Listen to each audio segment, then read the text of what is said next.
A few weeks ago, we had a lot of fun exploring a bit of lore from Games Workshop's Warhammer 40,000, and that is tanks that have been possessed by chaos demons. And what we did was build and convert our very own as if it had been possessed by a demon of Nurgle. And if you haven't seen that video already, I definitely recommend you check it out because we go through the whole procedure of how we did it, including adding tentacles, claws, eyes, chains, all that sort of thing. Now in this video, what we're going to be doing is painting that tank, and we're going to be painting it in the classic Death Guard scheme from Warhammer 40,000. So that's really sickly green. And we're going to show you the process from start to finish, including painting cool features like tentacles, the boils, everything like that. So if you're interested in Nurgle, this is the video for you. We hope you enjoy it. Let's get started.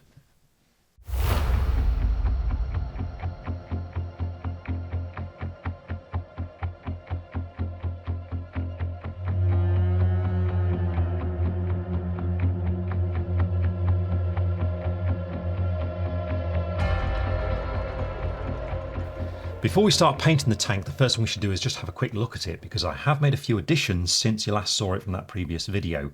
And that is in the form of some more chains, first of all, which I put on the back of this hatch just here. You can see plenty of super glue was used because it's all misted up, but I thought that door needed to be sealed shut so the demon can't get out. In addition, I've added a bit of damage to the tank too by just going at it with my clippers, just lightly, just chopping away bits such as there, around here as well, because I thought it looked a little bit too clean as it was. And in particular, I'm quite proud of the cutting away on the front of the mud guards here, because I purposely made it look like spikes as if it's teeth, so it's like mouths on the front of the tank, which I think look kind of creepy and pretty cool. But you can see it's just added a bit more character to it, so I'm happy with that. So now it's time to start painting. So what I'm going to do is go outside now and spray it with some Death Guard green, because for the colour scheme, as I mentioned in the intro, I want that classic Death Guard colour scheme, but also I kind of want it to go for the colour palette of a Greater Demon of Nurgle, because I think that'll suit it really well. So I'm going to go and do that. When we come back, we'll get our brushes and start painting it. And here is the Possessed Predator battle tank, all undercoated and ready to go. And honestly, this is one of my favourite parts about painting a conversion like this, because now that it's all one consistent colour, all of a sudden it looks like a proper model and no longer just a jumble of all sorts of different colours and materials and things like that. And what we're going to do is start out by painting it with Death Guard green. And this is a good habit to get into whenever you're painting a miniature where you're relying upon the spray primer as the main colour of your model. The reason is because a spray primer and the paint-on version of the same colour will always have a different finish, even if the colour is identical, and you will notice this difference. So later on, if you make any mistakes and you have to neaten up, if you skip the step we're doing now, you'll see that difference. It just looks a little bit untidy. So what we can do to avoid that is just quickly paint the miniature with the relevant colour that we need. So that is, of course, Death Guard green. Now what we need to do is apply it just quickly all over the miniature. So to do it, all you need is a large brush. And I'm using a medium dry brush here from Citadel. All we got to do is just get some of this onto the palette. So there we go. Let it thin down with a touch of water, just being careful not to overdo it so that you don't make the paint too thin. So there we go. And then all we need to do is just start painting it all across it. Now, as you're doing this, of course, on a model like this, you do need to be careful of some of the finer details like the claws and things so that we don't damage them. But you can see it's very quick and easy to do. Just a quick once over will do the job nicely.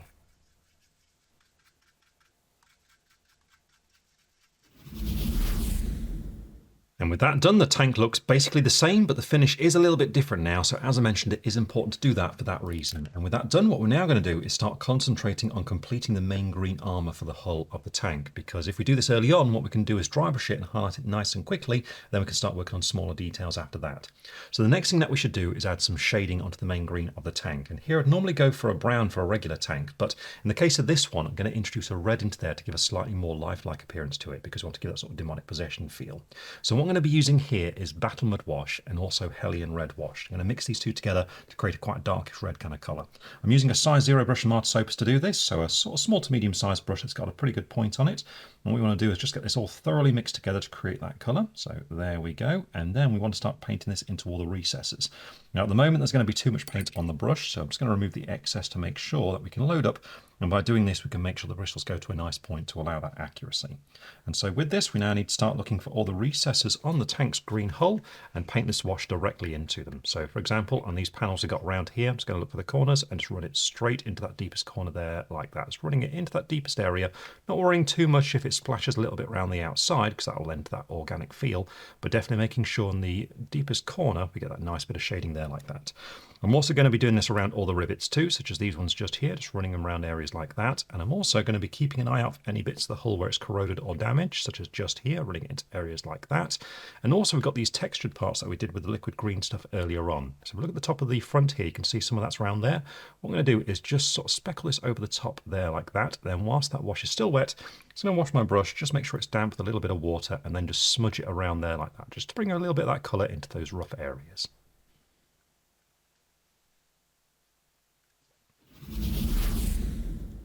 Here's the result of applying that wash. You can see we get much more definition on the model, and it looks particularly good on all these corrupted bits of flesh that we got from that liquid green stuff. And so with that done, it's now time to move on to the next step, which is just going to be to smooth out that initial colour of Death Guard green by doing a dry brush with it, and a fairly heavy one too. And the purpose of this is just to merge any bits where wash may have splashed into the surrounding green. So it's his Death Guard green that we need, and to apply it I'm going for a medium dry brush. And if you're using the same one that we used earlier on to base coat that green, just make sure it's completely dry before you start to do this to ensure everything stays nice and smooth, so you don't get any streaky marks or anything. What you need to do is get some tissue and use this to work the paint into the brush, and then gradually work your way along until you're getting about this sort of strength here on the paper, and then you're ready to start applying it. And all we need to do is start putting this on in a circular motion. So for example, if we look at all the detail around here, going straight at it and applying the paint like this, and what will happen is it'll just soften any of that wash that's standing out quite drastically and even out that green on the flat areas.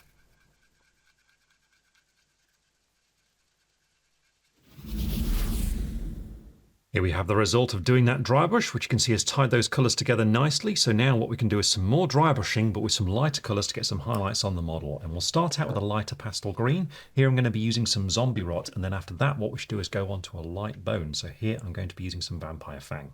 But first of all we need zombie rot, and to apply it I'm going for the same brush here, so that medium dry brush once again. Just like before, I have made sure it's clean and dry before starting to do this. What we need is a small amount of this, and then again start working it into the brush on some tissue, and this time we need to go a little bit lighter, so bringing it to about that sort of strength this time. And the application for this one is going to be more of a light flicking motion, so that the paint just catches the edges and corners of the model as we go along. So just very gently like this, so we start to get some highlights on those sharper edges and angles.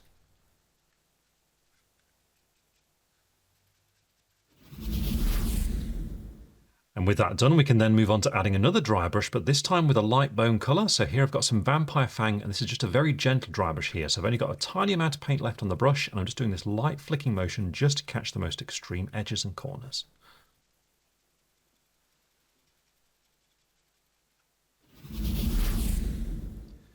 And with that, the green is now fully highlighted, and we've still got all those weird, creepy organic bits showing through as well. And so now we can move on to the next stage of painting the model, which is going to be to start picking out smaller details. And the first of these is going to be all the exposed machinery, so all the silver and bronze parts. I'm going to be starting out with some silver here, and I'm using Surcoat Silver for it. And to apply it, I'm actually mostly going to be using a medium base coat brush from Citadel. So quite a rough and ready brush. This is ideal for the parts that are easy to access, but it's a good idea when you're doing this sort of thing to have a finer brush on hand for when you're doing more intricate areas for a bit more control. But something like this is great to start out with because it's ideal for approaching parts that are just easy to access, such as the engine exhaust just around here. We can see it's nice and straightforward just to block them in. So I'm going to be looking for things like this, also the caterpillar tracks, the chains, any vents, anything like that, and I'm just going to base coat them entirely with this colour.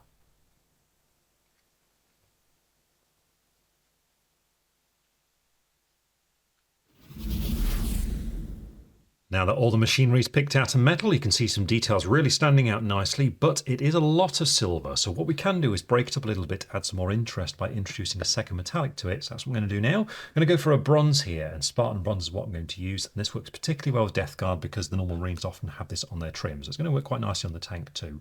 To apply it, I'm using a size 0 brush here from Art Soapers for some control, because with this one, I just want a bit of accuracy because it's going to be smaller details in amongst the silver that I'm going to pick out with this. So the sort of thing that I'm looking for is going to be stuff like the engine coverings here for the exhaust. You can see we've got this outer bit of metal just here. What I'm going to do is just use this brush to block out things like that, just to break up this large area of silver that we've got going down the side of the tank. I'm also going to be looking out for things such as heavy bolter shells, which we've got hidden away in here, and also stuff like on the marker Nurgle on the front. We can just use this colour just to, once again, break this up a little bit as well.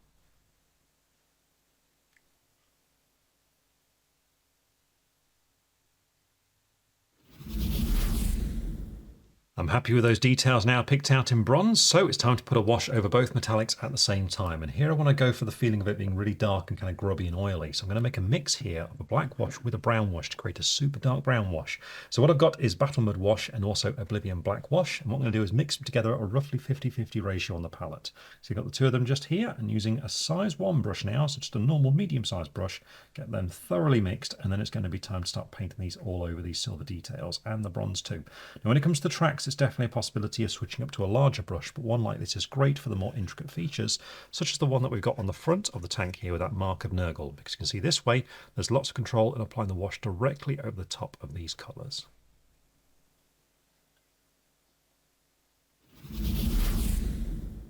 With that wash now dry, these details are embedded nicely in the tank, and you can see by doing that mix we've got that nice grimy appearance. And whilst we can make it much more rusty and stuff later on, for now what we ought to do is highlight these features. So I'm going to start out with the brass, and here I'm going to be highlighting it using some glistening gold. Now as the brass is generally forming more decorative parts, I'm going to be applying this quite carefully. So I've got my size 0 brush here, and my plan is to do some edge highlighting for this. So it's a matter of making sure the paint's nicely thinned down and under control on the palette, and then we can start looking for these brass features, such as the marker Nurgle on the front just here, and I'm going to be looking to pick out the edges of these parts. So it's just a matter of carefully going in, and then with the side of the brush, close to the tip of it, just skimming along the outer edge of these parts. So for example, just there, and then just along here, always turning the model to make sure that I'm comfortable, so it's nice and easy to follow these edges.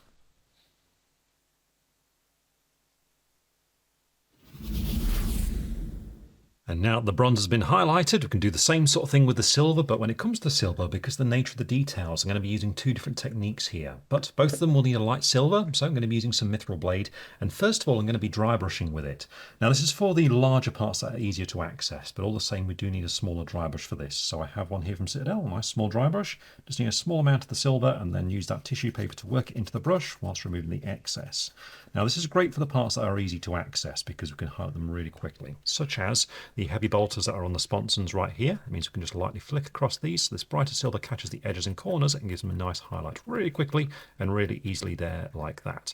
But there are some parts that are quite tricky to get to with this sort of thing, such as the chains, and we've got the icon of Nurgle. So when it comes to those, instead what I'm going to be using is my size 0 brush again. Now this is going to be a bit more of a careful highlight, even though with the chains it's relatively easy just to run across them, but what we need is just a bit more control with the paint on the brush here, just like we did with that gold a moment ago. And so with this, we've now got more accuracy when it comes to fine details, such as the icon of Nurgle just here, where we can do that edge highlighting technique to pick out those edges and corners. And when it comes to the chains, all you need to do is just very lightly just drift the brush across the top to pick out those links.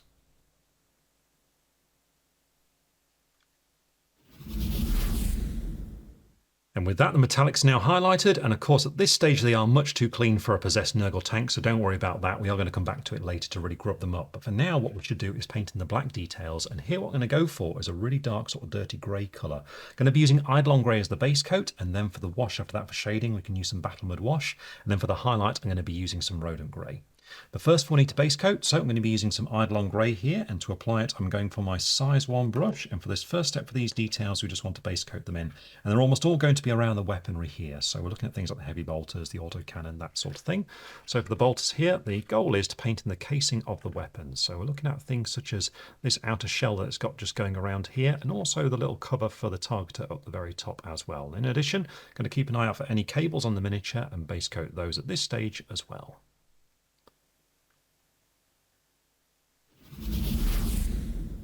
I finished base coating there with that dark grey, and I actually decided during the process that this was the perfect colour to base coat the creepy claws too, so I've also base coated those, and I'm going to be painting those at the same time because the next thing to do is apply a wash over the top of this colour.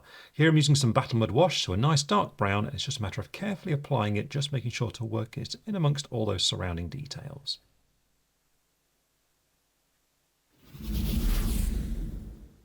That brown wash is now dry, and you can see the reason why I've used that as opposed to a black is because it lends it a slightly grimy, ever so slightly organic feel to these details, whereas black would be much more clean. So brown's definitely a good choice for something like this, and so what we can do is move on to highlighting these details now with a lighter grey. So here I'm using some Rodent Grey, applied the size 0 brush, and this is just going to be an edge highlight on all these details. So for example here on the casing of the heavy bolter, and we want to do the same thing on the claws too, looking for all the ridges that appear on them, such as down here.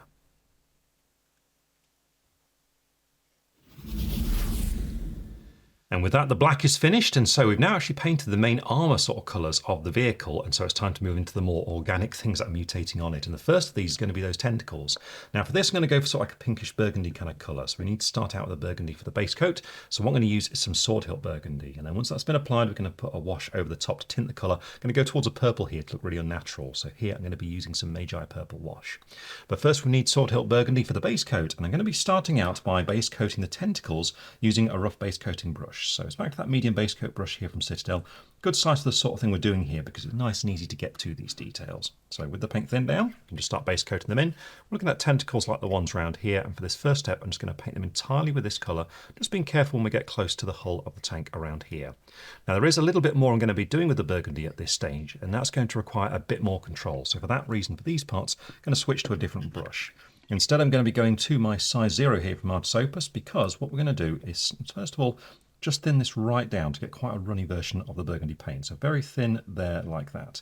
Now this is going to be just run into the kind of corroded flesh bits that we've got on the hull of the vehicle. So for example, this part here, I'm just going to thinly apply this in towards the middle just to enhance the colour ever so slightly and make it a little bit more organic. Then once that's been covered there like that, I'm just going to wash my brush, make sure it's damp, and just use it just to pull that colour around a little bit just so it fades into its surroundings. I'm just going to build it up a little bit like this by just gradually adding a bit more of the burgundy into the middle there like that. Now I'm also going to be doing this around these boils that we've got on the hull. You can see around here, I'm just going to paint the burgundy around these, and again just apply around like that, then wash the brush, make sure it's damp with just a little bit of water, and just pull the colour out a short distance away from it. The last thing I'm then going to do on the boils is just go back to the normal thin down version of Sword Hill Burgundy and just paint these completely at this stage as well.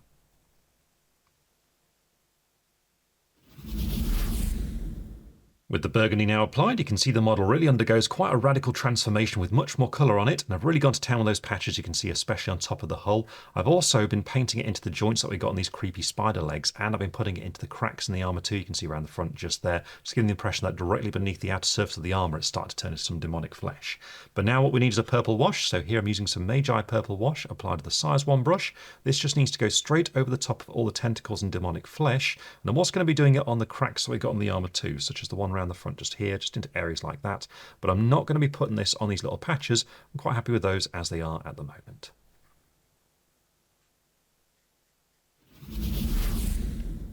Now the wash is dry, we can move on with highlighting these details, and the first stage of this is going to be to layer the tentacles just to make them a little bit brighter, and also do a bit on the boils too. And for this we're going to return to Sword Hilt Burgundy. Now this time to apply it, I'm going to go for my size 0 brush for lots of control here, because whilst I'm just looking to re-establish this colour, we do need to make sure we keep the shading that we've got in the recesses from that wash earlier on. So with the paint thin and ready, we can start looking to do that. If we take a look at these tentacles around the back just here, especially this large one just here, what we're going to do is concentrate on the open flat parts such as around here, and then whenever it goes into recesses, just want to avoid the darkest parts. And that's especially true where it goes into the back of the tank just here, where you can see it becomes quite fibrous. So I'm just looking to catch the parts that really stand out there like that. As we go further down, what I'm going to do is just look for little bumps and things and just be sure to keep away from the recesses around them.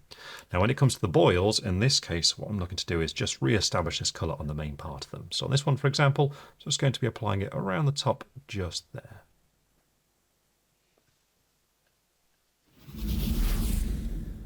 That colour's now been re-established, so we can really move into highlighting it, and what I'm going to do is start out by applying some Perisher Pink, but at the same time I am going to be using Sword Hilt Burgundy just to blend them together a little bit on some of the larger tentacles.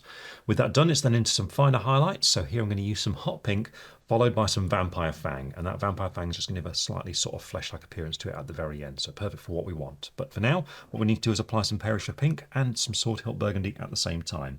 Now I still have Sword Hilt ready from the previous step, but we need to make sure we've got the Perisher Pink ready as well by thinning it down with that little bit of water, and to do this I'm using my size 0 brush again. Now to begin with, I'm going to be applying this onto the tentacles, and this is going to be sort of a layer, sort of a highlight, a little bit of both really. What I'm aiming for on these tentacles is to start to make them lighter towards the ends of them. So for example, if I start around here, what I'm going to do is just start applying it like this, and where that connection between the two colours is going to be, I'm just going to apply some of that colour, and whilst it's still wet, just going to grab some Sword Hilt Burgundy and just apply that too, and just pull the two colours together like that, so we get a bit of a gradient building up between the two. So just around there you can see just applying it quite rough and ready, so we get that nice change between the two tones, and then just beyond that, Perisher Pink is going to become a little bit more prominent by just making sure to stay to the raised up areas and just avoid the recesses in areas there like that. Now I'm also going to be applying this pink in some of the details too. The first of those is going to be where the flesh is visible in the joints in these claws. You can see just around here. I'm just going to add a little bit in the central part there like that. I'm also going to be carefully looking in amongst all the vents for any bits where some of that demonic flesh is visible. So there's this one just around here. I'm just going to add a little touch of this pink to the part that's standing out there as well.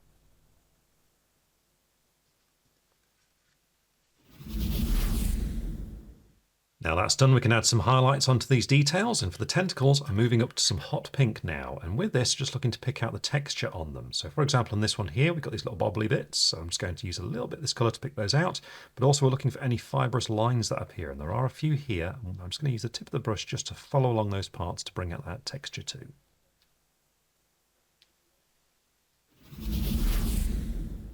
And then finally, we can finish off these details with a fine highlight of a light bone color. So here I'm using some Vampire Fang, which I'm applying now using a size 00 brush. And this is just to pick out the sharpest bits of the textures here. So these little knobbly bits around here, for example. And we can also use this as a fine highlight on these claws to make them appear sharp by just skimming just a little bit towards the tip of each one there, like that.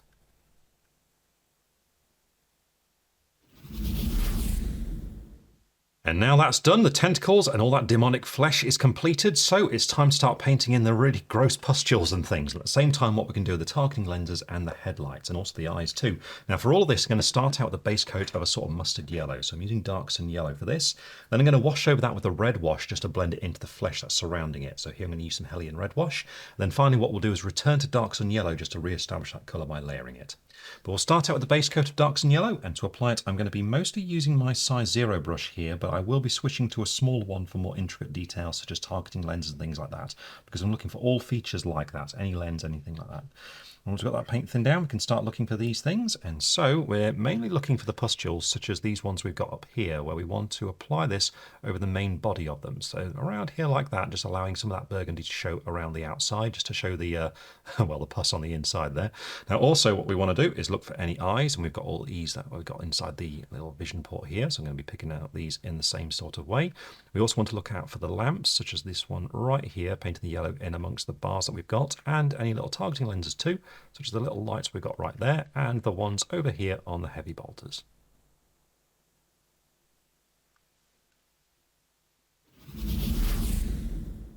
With the base coat done, it's now time to move on to a red wash, and this just needs to be painted directly over the top of all the boils, making sure it goes over the fleshy colour at the base, and this is mainly just to help blend it all together. So just there like that. Also going to be doing the same thing over the eyes by just painting it again straight over the top of the whole lot, and also I'm going to be doing this over the lenses and the lights as well.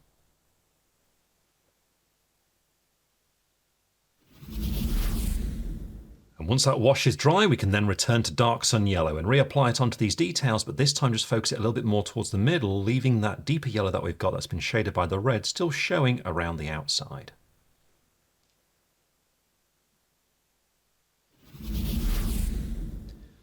With those details all brought up to this point now, we're just going to focus on the boils just to finish them off with a lighter highlight before turning our attention to the lenses and the eyes, because here we want a slightly different tone, going more yellow with the eyes and things, but for the boils we want to add a bit more of a sort of pale colour in there. So for this I'm going to use some Vampire Fang, and to apply it I'm going to be using my size 00 brush. And all we need to do is just get some of this thinned down nicely on the palette so it's nice and translucent, really bringing it down to about that sort of consistency just there, you see, so a little bit runny.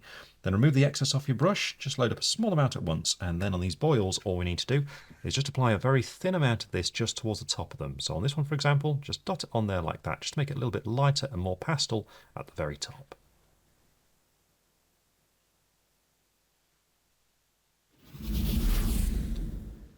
Now that's done, the boils are complete, so we can turn our attention to those eyes and lenses, and here we want to go for more of a bright yellow to really help them pop. And so what we're now going to do is add a bit of Craven yellow over the top, so a very pale yellow.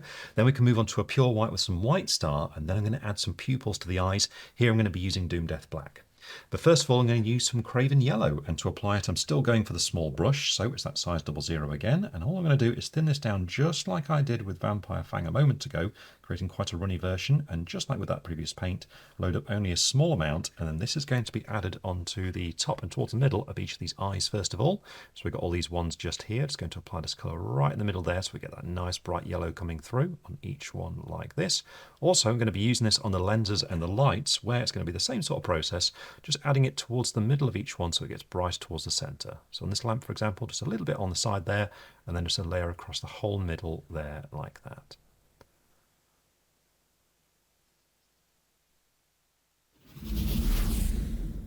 Next up, to make the eyes pop out even more, I'm going to move on to a white. So here I've got some White Star thinned down with a bit of water, and I'm just going to apply this right towards the middle of each one of these eyes, so just very thinly in these areas here. Also I'm going to be doing this on the headlamps and the light sensors too.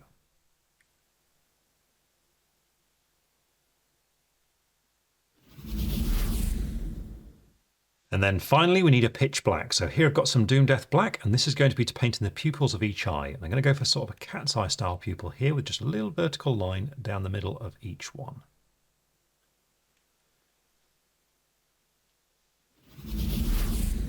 And there we go, the eyes are painted in, including that one just around there on the tentacle as well. And so with that done, we're now going to move on to the next detail, which to be honest with you is one I did almost miss because it's so small. And that is a single skull that appears on the trophy rack on the turret around the cupola. Now to paint this, I'm going to start out with a base coat of Dragon Fang, and then for the wash, I want a dark brown wash, so I'm going to use some Battlemud wash.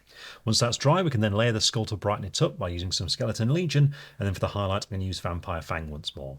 But we need to start out with the base coat, so here I'm going to use some Dragon Fang, and to apply it I'm going for my size 0 brush, and this is just going to be a case of base coating it in as neatly as possible.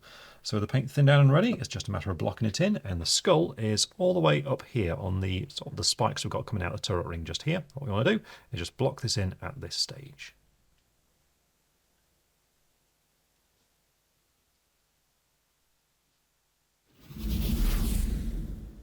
With the base coat done, it's then time to apply a brown wash over the top. So here I've got some Battlemud wash, and I'm just going to paint it straight over, still using the size 0 brush.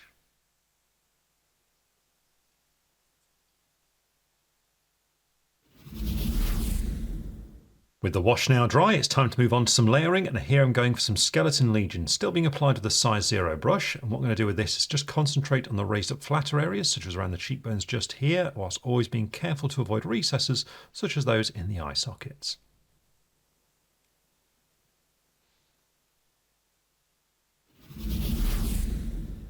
And then finally, it's time to highlight the skull, and for this I'm using some Vampire Fang, applied now with a size 00 brush, and with this I'm just going to pick out all the sharpest features, such as the brow, around the nose, the teeth, everything like that.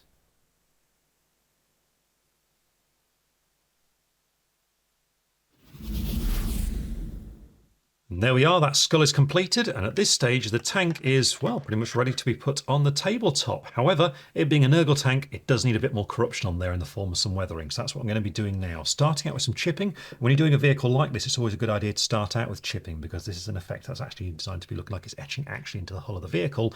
Then more atmospheric things like dust and stuff like that can come afterwards. Now in the case of this particular tank, when it comes to the chipping, I'm going to be going fairly light on it, and the reason is because we've done quite a lot of work on the vehicle so far to give the appearance that it's almost becoming flesh-like, and we definitely got that feeling of almost sponginess coming through with all the corruption that we did on it.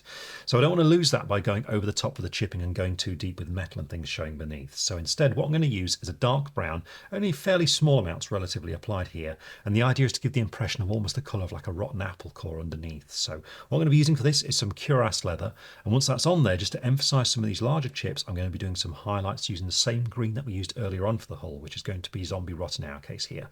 What that's going to do is create the illusion that these are quite deep into the hull, but like I say, it's going to give the appearance of like sort of rotten material underneath. But we need to start out with cuirass leather, and for this I'm going to be using a sponge and a fine brush. And I'll start out with a sponge. The piece I've got is this one right here, and what you do, you just ball it up so you have a regular sort of rounded shape to it there like that.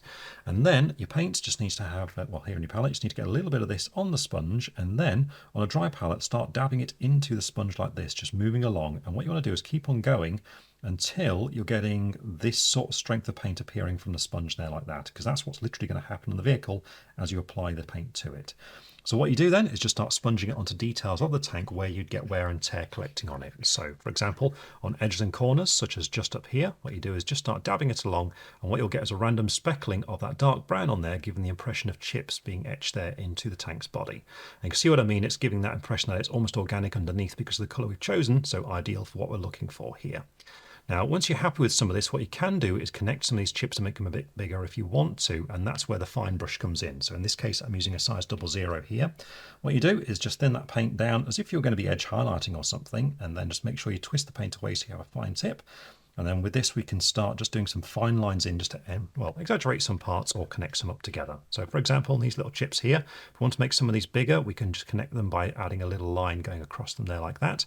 And we can also bring some of them down onto the flat of the hull by just doing straight lines there like that. So what I'm going to do is carry on doing this on the hull of the tank. And as I mentioned, I'm not going to be going crazy with this, but you can see it definitely adds a lot of character to the vehicle. So I'm just going to work my way around it, just doing this.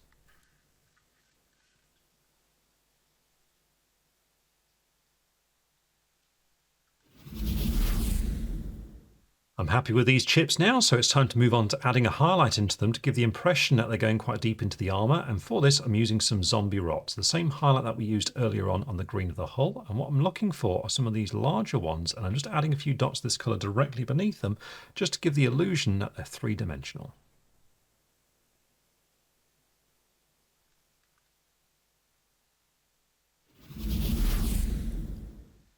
And with that, the chipping is complete, so we can move outwards to the next effect, which is going to be to add some rust onto the tank. And for this, I'm going to be using an enamel paint. Now, if you've never tried using enamels before, I definitely recommend you give them a go because they're really fun and actually very easy to use because once they're on your miniature, you can reactivate them with thinners or white spirit. And that's what I'm going to be doing here. The colour I'm going to be using is from AK Interactive. It is this one just here, Rust Streaks. Perfect colour for what we want. And to accompany it, we need the other materials that can help thin it down. So I've got two. What I've got are one from Humbrol and one from AK Interactive. So some enamel thinners from Humbrol and also white spirit here from AK. Now you can see the white spirit is clean on the inside, whereas the enamel thinners here from Humbrol, that one's quite dirty. And that's because I keep this one specifically for cleaning my brushes when I'm doing this sort of thing. And then I use the white spirit for the actual miniature itself. So this one's not going to affect the colour of the paint we put on there. Definitely recommend you do the same if using this sort of thing and try and make sure that they're from different companies too, so you don't get the two bottles mixed up. But what we need to do is to get some of the colour onto the miniature, so it's onto Rust Streaks, and to apply this, I recommend you have some brushes that you keep specifically for your enamel paints, and that's what I've got here. This is a small airbrush from Citadel. What I'm going to do is just get some of this onto the palette, just to judge exactly how much is going to be on the brush. So there we go, just a little puddle will do.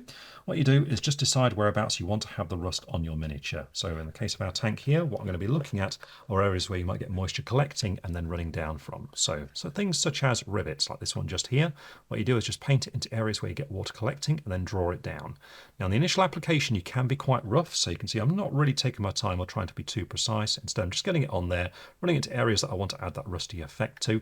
This is going to be on the armour of the actual tank, but also I'm going to be doing it on silver areas too, such as on the exhaust down here, just collecting in areas there like that and then drawing it down the side of the hull just there.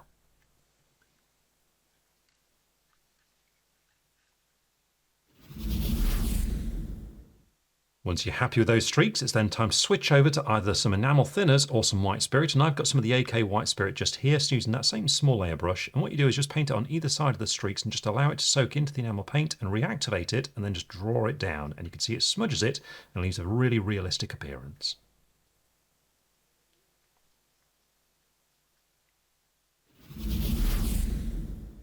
And here we have the result with that enamel paint applied. You can see the result looks really, really realistic and it's a lot of fun to do as well. And actually, because you can remove it, it's very forgiving. And I even had a go around areas like the turret ring just there with these rusty patches. And that's done by just putting some of the paint into the corners and then attacking it with the white spirit, and it just fades it out and gives that a really nice realistic appearance. So with that done, we're now going to move on to the final effect, which is going to be to add some blood to it, which seems a little bit weird, but this is a possessed tank, of course. And I think it's quite cool, the idea that it's bleeding from all the open wounds and things that it's got. So here, what I'm going to use is some blood for the blood god, and to apply it I'm going for my size 0 brush. And with this, what I'm looking for are areas where we can have blood trickling out of openings or cuts or anything like that. So I'm just going to get some of this loaded on the brush and start looking for such areas. And so we're looking at things like the cracks and stuff that we've got in the armor. So if we take a look around the front just here, you can see parts like this. What we're going to do is just dot a little bit of blood into the deepest area and then have some of it just trickling down as if it's bleeding from an open wound there, like that. Just little bits just built up so we get that red running down. I'm also going to be looking for openings in the tank itself, like vents and things, such as these ones just here. I think it'd be really cool to have some blood coming out of these as well.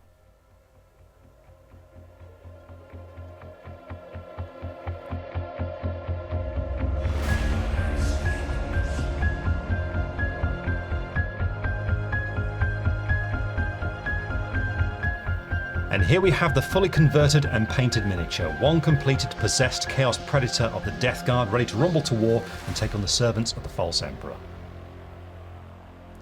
So doing this has been really fun, right from the very start when we started converting it, but the painting process has been great as well, because Nurgle is always tons of fun because of all the really gross, cool things that you can do with it.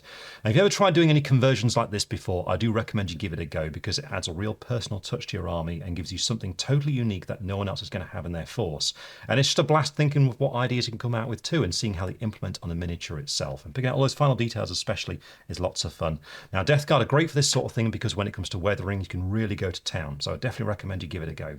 So we hope this has inspired you and given you some ideas for converting and customizing your miniatures, and we'll see you again very soon.